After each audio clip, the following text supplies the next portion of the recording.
नमस्कार विद्यार्थी मित्रांनो, तुम्ही जर येणाऱ्या महाराष्ट्र सेट एक्झामिनेशनसाठी तयारी करत असाल, तर प्रिपरेशन स्टार्ट करताना तुम्हाला PYQचा अभ्यास सुरुवातीला करणं अत्यंत महत्त्वाचं आहे.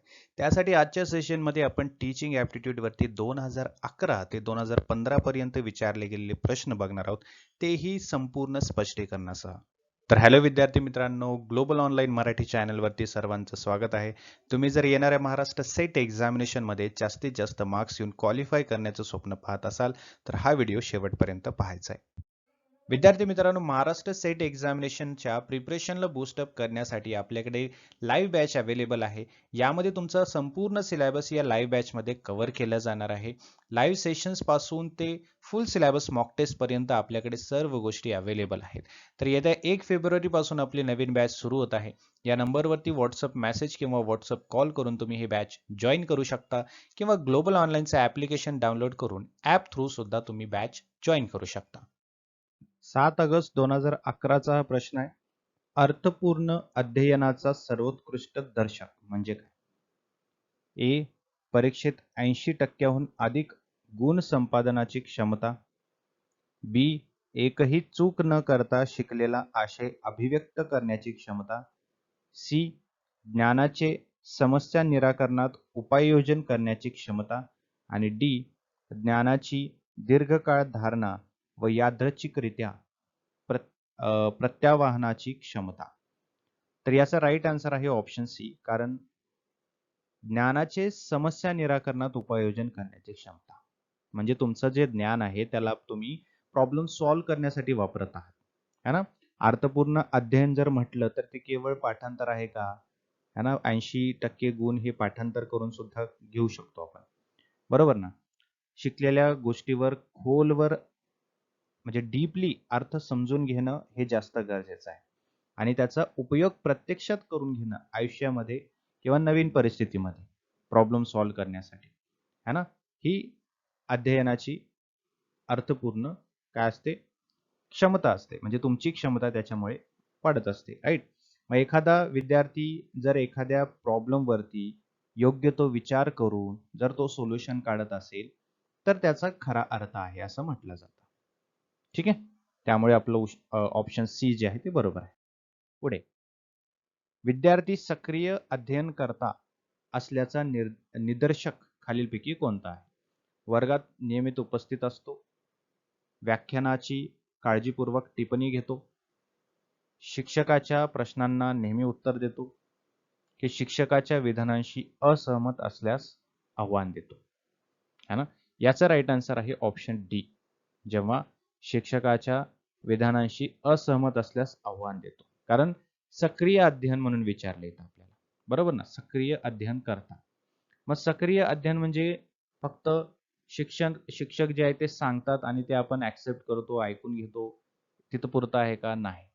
तर तो काय करतोय? त्यावरती विचार करतोय, त्याला त्यामध्ये शंका आहेत, है ना. आणि त्या कधी कधी गरज पडली तर तो शंकावर चर्चा करायला सुद्धा ऍक्टिव्ह असतो. त्याच विद्यार्थ्याला आपण काय म्हणू शकतो? तो ऍक्टिव्ह आहे, ऍक्टिव्ह लर्नर आहे, बरोबर ना. आता जो विद्यार्थी शिक्षकांना किंवा शिक्षकांचे जे विधान आहे, शिक्षक जे काही शिकवत आहेत त्याच्याशी सहमत नसेल आणि त्याने प्रश्न विचारला किंवा तो प्रश्न विचारतोय, है ना, आपली स्वतःची भूमिका मांडत असेल, संवाद साधत असेल, तर तो खरा सक्रिय अध्ययन करता आहे, राईट. पुढे, learning is dependent mostly on, अध्ययन प्रामुख्याने डॉट डॉट यावर अवलंबून असते. कशावर असते? नियमित उपस्थिती, अध्ययन प्रेरणा, उच्च बुद्धिमत्ता स्तर की स्मरणात ठेवण्याची क्षमता, है की नाही. तर याचं राईट आन्सर आहे ऑप्शन बी. ठीक आहे. म्हणजे मोटिवेशन टू लर्न, जे अध्ययन प्रेरणा ज्याला आपण म्हणतो. ठीक आहे.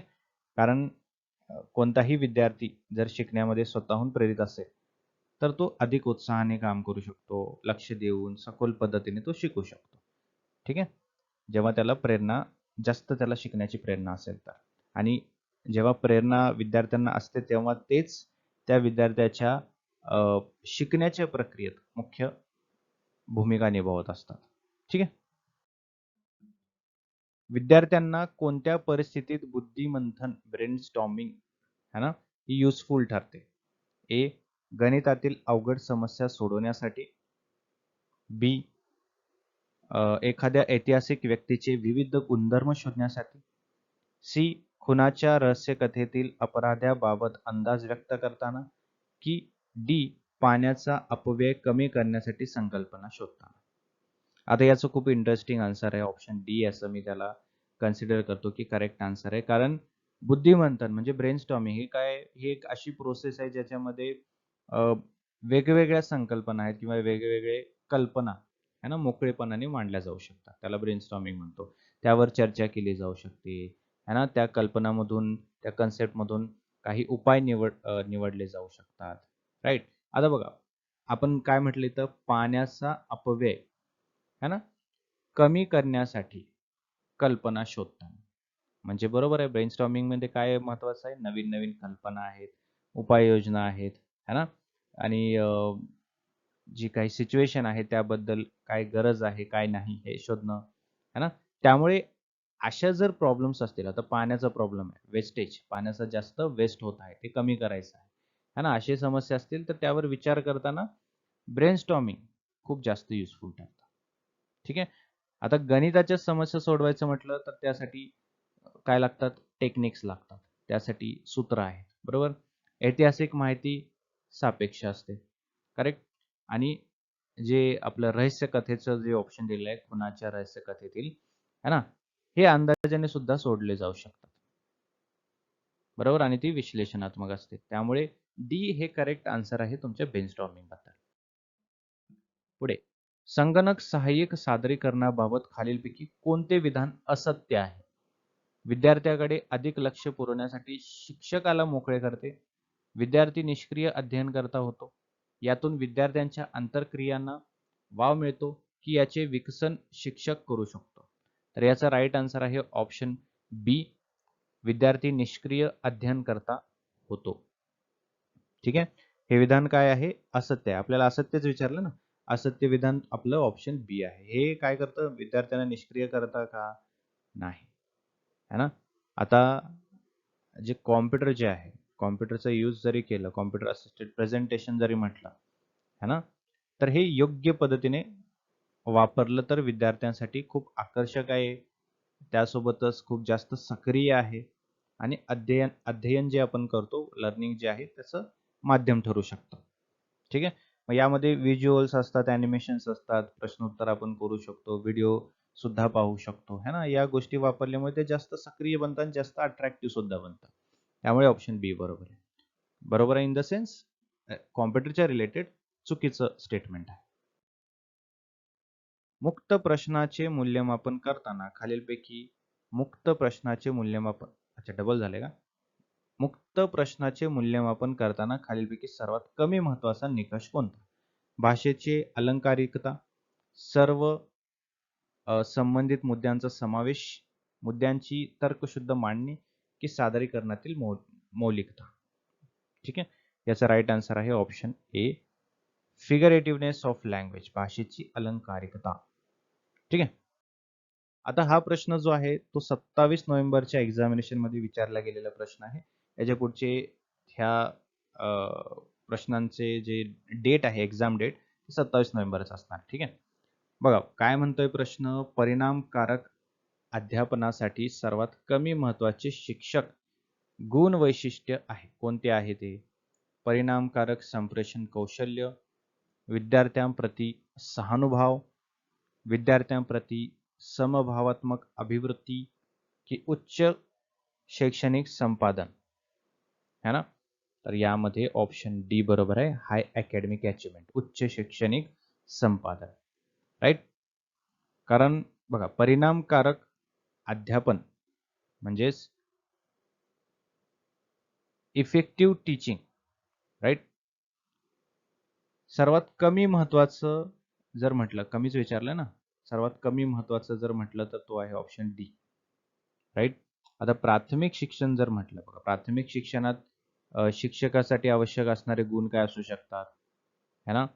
जे तुमचं पहिलं आहे, परिणामकारक संप्रेषण कौशल्य, लहान मुलांशी संवाद साधण्यासाठी ते खूप जास्त महत्वाचं आहे. त्यानंतर विद्यार्थ्यांप्रती सहानुभव आहे है ना, त्यांच्या भावनांना भावनांची, त्यांची जी गरज आहे, त्यांच्या जे प्रॉब्लेम्स आहेत ते समजून घेणं सुद्धा खूप जास्त आवश्यक आहे. ठीक आहे. आणि अ, समभाव जे आहे म्हणजे आपला तिसरा ऑप्शन तो सुद्धा महत्वाचा आहे. कारण सर्व विद्यार्थ्यांना समान संधी देणं गरजेचं आहे. है ना? आणि शिक्षणात काय करतं? न्यायतेसाठी आवश्यक आहे. न्यायासाठी म्हणजे समभाव त्याच्यामध्ये आला. बरोबर ना? परंतु डी जे आहे उच्च शैक्षणिक संपादन. हे जरी महत्वाचे असले तरी हे तर महत्वाचं आहेच, परंतु तरीही प्राथमिक शिक्षणाच्या बाबतीत इतर तिन्ही गुणांना जर कंपेअर केलं तर थोडं कमी महत्वाचं आहे. खालीलपैकी कोणते विधान सत्य आहे? प्रेरित नसणाऱ्यांपेक्षा प्रेरित अध्ययनकर्ते अधिक चांगले शिकतात. Motivated learners learn better than unmotivated. ठीक आहे. मुलांपेक्षा मुली अधिक चांगल्या शिकतात. Girls learn better than boys. प्रौढांपेक्षा बालक अधिक चांगले शिकतात. आणि बुद्धिमान व्यक्तीपेक्षा सर्जनशील व्यक्ती अधिक चांगले शिकतात. काय विचारलं याच्यामध्ये कुठलं सत्य आहे? तर याच्यामध्ये ए बरोबर आहे फक्त. ठीक आहे. जे प्रेरित नसणाऱ्यांपेक्षा प्रेरित अध्ययन करते अधिक चांगले शिकतात. चांगल्या धारणेची खात्री खालीलपैकी कशामुळे देता येते? शिक्षकाच्या दृक साधनांचा वापर म्हणजे use of visual aids by teacher, विद्यार्थ्यांच्या सक्रिय सहभाग, सुसंबद्ध उदाहरणांचा वापर आणि लास्टली अर्थपूर्ण अध्ययन अनुभूती. ठीक आहे. त्याचा राईट आन्सर आहे ऑप्शन डी, अर्थपूर्ण अध्ययन अनुभूती, मीनिंग लर्निंग एक्सपिरियन्स. ठीक आहे. अध्ययनाबाबत सध्याचा विचार कोणता? ए. अध्ययनकर्त्यांचे मन हे रिकामे भांडे आहे व शिक्षक त्यात ज्ञान भरतो. बी. प्रत्येक अध्ययनकर्ता त्याच्या पूर्वज्ञानाच्या आधारे संकल्पना तयार करतो. सी. अध्ययनकर्ता शिक्षकांनी दिलेली माहिती उत्सुकतेने ग्रहण करतो. आणि डी. अध्यापन चेतकाला दिलेला उत्स्फूर्त प्रतिसाद म्हणजे अध्ययन आहे. राईट. याचा राईट आन्सर आहे ऑप्शन बी, म्हणजेच प्रत्येक अध्ययनकर्ता त्याच्या पूर्वज्ञानाच्या आधारे संकल्पना तयार करतो. ठीक आहे. हे बरोबर आहे, एक्झॅक्टली बरोबर आहे. कारण आजच्या शिक्षण पद्धतीमध्ये है ना, शिकणे हे पूर्वज्ञान आणि नवीन माहिती याच्यातील संबंधातून घडत असते, याच्या in between that two things. आणि जेव्हा विद्यार्थी आपल्या आधीच्या अनुभवावर है ना किंवा पूर्वीच्या ज्ञानावर किंवा त्याच्या आधारावर नवीन माहिती समजून घेत असेल आणि त्याला नवीन संकल्पना त्याच्यामध्ये चेंजेस करायचे असतील किंवा रूपांतरित करत असेल है ना, तर तो जास्त इफेक्टिव्ह आहे. म्हणजेच त्याचा संबंध आहे सध्याच्या विचाराबाबत. राईट. त्यामुळे शिक्षक प्रक्रिया एक सक्रिय असते आणि व्यक्तिकृत अनुभव बनते. आलं लक्षात? सर्जनशील विचार वृद्धिंगत करण्यासाठी संगणक उपयुक्त ठरतो जेव्हा computer can be enhance creative thinking when विद्यार्थ्यांना प्रभावी पॉवर पॉइंट सादरीकरण पाहण्यास सांगितले जाते तेव्हा, की जेव्हा विद्यार्थ्यांना इंटरनेटद्वारे अद्ययावत माहिती संग्रहित करण्यास सांगितले जाते, की जेव्हा विद्यार्थ्यांना मुक्त समस्यांच्या निराकरणात संगणक वापरण्यास सांगितले जाते, की जेव्हा विद्यार्थ्यांना संगणकाचा वापर करून संशोधन अहवाल तयार करण्यास सांगितले जाते. तर याचा राईट आन्सर आहे ऑप्शन सी.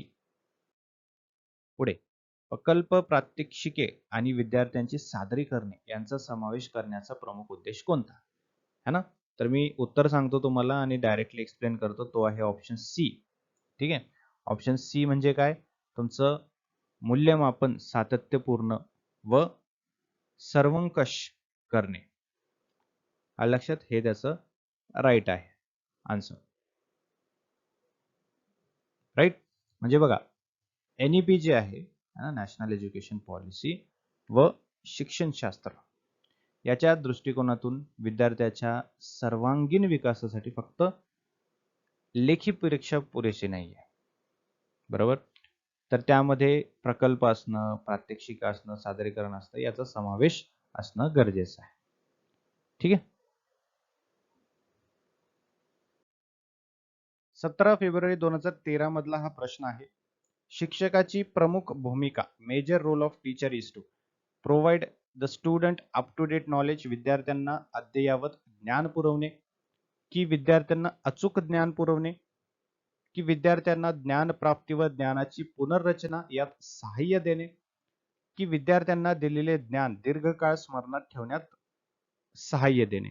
ठीक आहे. तर टीचिंग ऍप्टिट्यूड वरचा हा प्रश्न आहे. तर काय विचारलेला आहे की शिक्षकाची भूमिका एक्झॅक्टली काय असते या चारीपैकी. तर शिक्षकाची मुख्य भूमिका असते विद्यार्थ्यांना ज्ञानप्राप्ती आणि ज्ञानाची पुनर्रचना यात सहाय्य देणे, यामध्ये त्यांना हेल्प करणे है ना.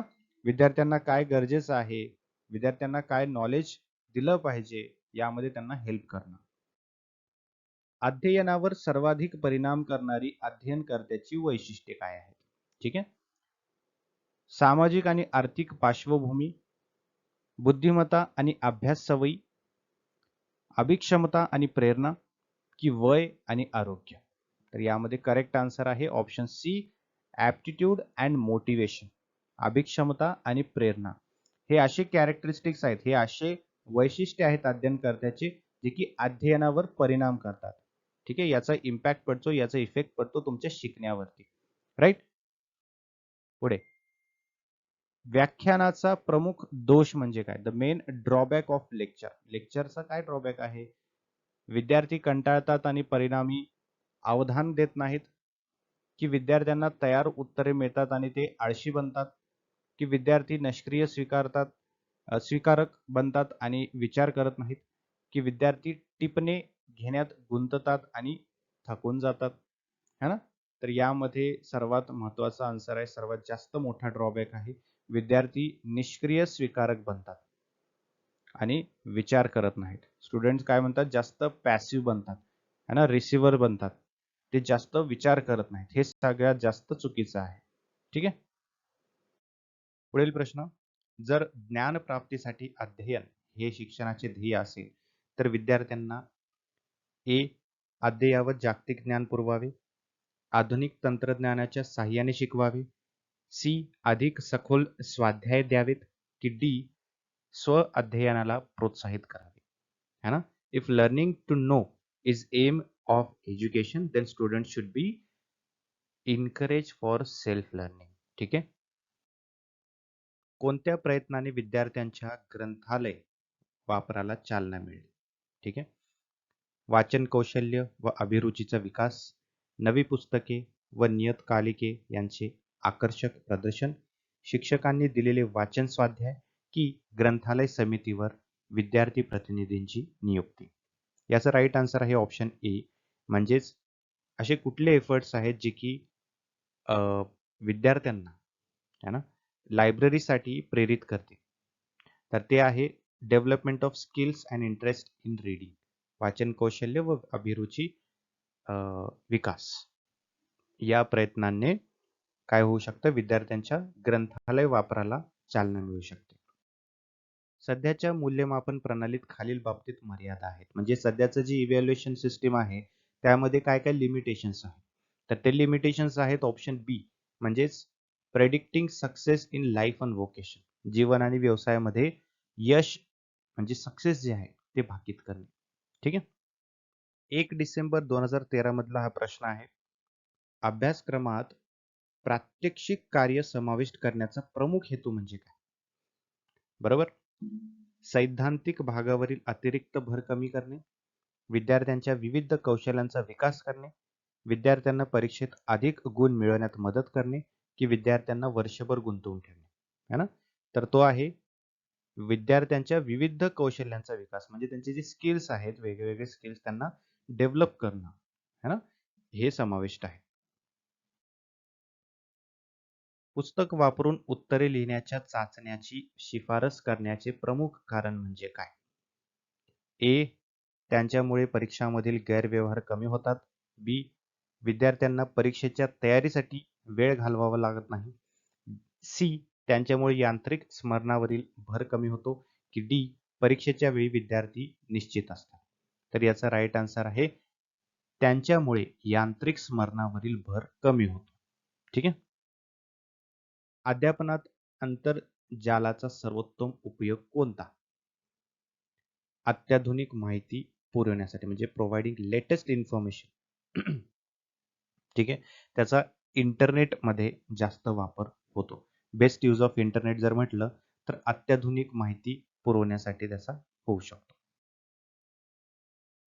अध्ययनाबाबतची सर्वात अलीकडे स्वीकारलेली विचारधारा म्हणजे अध्ययन करता हा dot dot dot dot dot ज्ञानाचा रचयिता आहे, ज्ञानाचा स्वीकारक आहे, ज्ञानाचा उपभोक्ता आहे की ज्ञानाचा संकलक आहे, है ना? तर तो आहे ज्ञानाचा रचयिता. The best way to understand content is to, आशय आकलनाचा सर्वोत्तम मार्ग म्हणजे काय? तर याचा सर्वोत्तम मार्ग काय असू शकतो? तो आहे आशयाचा यथायोग्य सारांश करणे, म्हणजे prepare and appropriate summary of the content. ठीक आहे, तेव्हाच हे काय होऊ शकतं, कंटेंट जो आहे तो व्यवस्थितपणे समजू शकतो, कमी वेळेमध्ये कमी भाषेमध्ये तो आपल्याला समजू शकतो. पुढचा प्रश्न आहे बघा, हा जो प्रश्न आहे तो इंट्रेन्सिक मोटिवेशनचा आहे. ठीक आहे, इंट्रेन्सिक मोटिवेशन जे आपण थेरी लेक्चर्स मध्ये सुद्धा पाहिलेलं आहे. इंट्रेन्सिक मोटिवेशन म्हणजे तुमचं आंतरिक प्रेरणा है ना, इंटरनल तुमचे मोटिवेशन. खालील पैकी कोणते उदाहरण आंतरिक प्रेरणेचे नाही असं विचारले. ठीक आहे, Vishal is interested in chemistry. Sunita is curious to know about innovations in her subject. सुनीताला तिच्या विषयातील नवोपक्रम जाणून घेण्याची उत्सुकता आहे. सी, परीक्षेला बसण्यास पात्र व्हावे यासाठी रवी प्रकल्प पूर्ण करतो. की विक्रीच्या व्यवसायात प्रवेश करण्याची इच्छा असल्यामुळे तृप्ता किंवा तृप्ताच आहे वाटतं, हा, तृप्ता संप्रेषण विषयाची निवड करते. तर याचा राईट आन्सर आहे रवी बद्दल. परीक्षेला बसण्यास पात्र व्हावे यासाठी रवी प्रकल्प पूर्ण करतोय, है ना? हे काय आहे? इंट्रेन्सिक मोटिवेशन आहे. हे आंतरिक तुमची प्रेरणा आहे, तुमची इंटरनल भावना आहे. ठीक आहे, अध्यापनाची पद्धती 6 सप्टेंबरचा आहे, आता 2015चा चालू आहे प्रश्न. ठीक आहे, अध्यापनाची पद्धती निवडताना खालीलपैकी कोणत्या गोष्टीचा विचार करण्याची गरज सर्वात कमी असते? शिकवल्या जाणाऱ्या आशयाचे स्वरूप, की उपलब्ध साधन सामग्री, की पाठ्यक्रमाचे उद्दिष्टे, की ऑप्शन डी विद्यार्थ्याच्या आवडीनिवडी. तर ते आहे तुमच्या विद्यार्थ्यांच्या आवडीनिवडी. ठीक आहे, तेव्हाच काय करू शकतो आपण, ही टीचिंग मेथड जी आहे चूज करण्याची है ना, जे की सगळ्यात कमी इम्पॉर्टंट आहे असं कन्सिडर केलं जातं, सगळ्यात कमी विचारलंय ना, त्यामुळे. आलं लक्षात? म्हणजे हे सुद्धा गरजेचंच आहे, स्टुडंट्स लाईक आणि डिसलाईक सुद्धा गरजेचंच आहे, परंतु सगळ्यात जास्त काय गरजेचं आहे म्हटलं तर ते हे 3 गोष्टी आहेत. ठीक आहे, ए, बी आणि सी ऑप्शन्स. चुकीच्या अध्ययनाबाबत सर्वोत्तम प्रत्याभरण डॉट डॉट द्वारे प्राप्त केले जाते. The best explanation about miss learning is obtain through नैदानिक परीक्षण, डायग्नोस्टिक टेस्टिंग, साकारिक मूल्यमापन म्हणजे समेटिव्ह इव्हॅल्युएशन, उद्दिष्टाधारित परीक्षण म्हणजे ऑब्जेक्टिव्ह बेस्ड टेस्टिंग, की गुणात्मक मूल्यमापन म्हणजे क्वालिटेटिव्ह इव्हॅल्युएशन. तर ते डायग्नोस्टिक टेस्टिंग म्हणजे चुकीचं अध्ययन आहे हे शोधण्यासाठी है ना, डायग्नोस्टिक टेस्टिंगच कामाला येते. याच्यावरूनच आपल्याला कळू शकते की काय चुकलेलं आहे त्यामध्ये. The question distinguish between animal cell and plant cell is based on dot dot dot objective. प्राणी कोशिका व वनस्पती कोशिका यातील फरक स्पष्ट करा. ठीक आहे, हा प्रश्न डॉट डॉट या उद्दिष्टावर आधारित आहे. कॉम्प्रिहेन्शन, अनालिसिस, सिंथेसिस की इव्हॅल्युएशन. तर ते आहे तुमच्या अनालिसिसवर, विश्लेषणावर. ठीक आहे, पुढील प्रश्न, students who can effectively express their thoughts show dot dot dot intelligence. ज्या विद्यार्थ्यांना आपले विचार प्रभावीपणे व्यक्त करता येतात ते डॉट डॉट डॉट बुद्धिमत्ता दर्शवतात. भावनिक, भाषिक, आंतरवैयक्तिक की बौद्धात्मक म्हणजेच कॉग्निटिव्ह, है ना? तर त्यांचं कुठलं आहे? ते भाषिक आहे, लिंग्विस्टिक आहे. ठीक आहे, जे विद्यार्थी आपले विचार प्रभावीपणे व्यक्त करू शकतात है ना, त्यांची भाषिक बुद्धिमत्ता दर्शवत असतात. कोणते घटक, पुढीलपैकी कोणते घटक अध्यापनाच्या गुणवत्तेवर जास्तीत जास्त परिणाम करतात? अध्ययनकर्त्याच्या क्षमता, शिक्षणाची संप्रेषण कौशल्ये आणि अध्यापनाची पद्धत. ऑप्शन बी अध्यापनाची पद्धत, प्रशिक्षकाची संप्रेषण कौशल्ये आणि शिक्षकाचे प्रशिक्षण, की ऑप्शन सी शिक्षकाचा पगार, शिक्षकाचे व्यक्तिमत्व आणि प्रशिक्षण. ऑप्शन डी वर्ग वातावरण, दृकश्राव्य साधनांचा वापर आणि अध्ययनकर्त्यांची बुद्धिमत्ता. तर ऑब्वियस आहे ऑप्शन बी आहे. है ना, तुमचं अध्यापनाची पद्धत, शिक्षकाचे संप्रेषण कौशल्य आणि शिक्षकाचे प्रशिक्षण. ठीक आहे, हे सगळ्यात जास्त महत्वाचे घटक आहेत. है ना, क्वालिटी ऑफ टीचर जे आहे ते या गोष्टीवरून झळकते. विद्यार्थी मित्रांनो, जसं की मी तुम्हाला सांगितलं, महाराष्ट्र सेट 2026च्या प्रिपरेशनसाठी आपल्याकडे पेपर 1ची लाईव्ह बॅच अवेलेबल आहे. या लाईव्ह बॅचमध्ये तुम्हाला पूर्ण सिलेबस जो आहे लाईव्ह सेशन्समध्ये कव्हर केला जाणार आहे, जे की मराठी आणि इंग्लिश या कंबाईन लँग्वेजमध्ये असणार आहेत. जर तुम्हाला काहीही अडचण असेल तर लाईव्ह सेशन्समध्ये तुम्ही विचारू शकता आणि त्याचवेळी लाईव्ह तुम्हाला एक्सपर्ट जे आहेत ते गाईड करणार आहेत, तुमचं सोल्युशन तुम्हाला मिळवून देणार आहेत. आणि काहीही कारणास्तव जर तुम्हाला लाईव्ह सेशन्स अटेंड करता नाही आले तर चिंता करायची गरज नाही. रेकॉर्डेड सेशन्स सुद्धा तुम्हाला मिळणार आहेत, जेणेकरून तुमचं प्रिपरेशन कुठेही थांबणार नाही. कन्सिस्टंटली तुम्ही प्रिपरेशन करू शकाल. Topic wise MCQs, topic wise त्यासोबतच full syllabus notes, full syllabus mock test, MCQ सिरीजचं PDF, या सर्व गोष्टी तुम्हाला या कम्प्लीट कोर्समध्ये मिळणार आहेत. तर 1 फेब्रुवारी पासून आपली बॅच सुरू होत आहे. विद्यार्थी मित्रांनो, या नंबरवरती आजच व्हॉट्सअप मेसेज किंवा व्हॉट्सअप कॉल करायचा आहे आणि प्रिपरेशनला सुरुवात करायची आहे. कारण एक्झामिनेशन पर्यंत आपलं प्रिपरेशन, आपलं सिलेबस हे संपूर्ण होणार आहे. त्याशिवाय तुम्ही ग्लोबल ऑनलाईन या ॲप्लिकेशन थ्रू सुद्धा ही बॅच जॉईन करू शकता. बघा कसं करायचं आहे. प्ले स्टोअरवरती जायचं आहे, ग्लोबल ऑनलाईन सर्च करायचं आहे. ॲप्लिकेशन डाउनलोड केल्यानंतर स्टोअर सेक्शनमध्ये जायचं आहे. स्टोअर सेक्शनमध्ये तुम्हाला एक सर्च बॉक्स दिसेल. सर्च बॉक्समध्ये महाराष्ट्र सेट 2026 पेपर 1 सर्च करा. त्यानंतर तुम्ही हा कोर्स जॉईन करू शकता. बघा, लवकरात लवकर जॉईन करा आणि प्रिपरेशनला सुरुवात करा. ग्रहपाठ देण्यामागील सर्वात महत्वाचा उद्देश काय आहे? यांना विद्यार्थ्यांना चांगल्या प्रकारे कार्यरत ठेवणे आहे, की ऑप्शन बी विद्यार्थ्यांना कष्ट करण्याची सवय लावणे आहे, की ऑप्शन सी शिक्षकांना विद्यार्थ्यांच्या अध्ययनाबाबत प्रत्याभरण देणे आहे, की ऑप्शन डी आशयाची चांगली धारणा होण्यास मदत करणे आहे. तर तो आहे ऑप्शन डी, है ना, help in better retention of content. ठीक आहे, त्यासाठी ग्रहपाठ दिला जातो.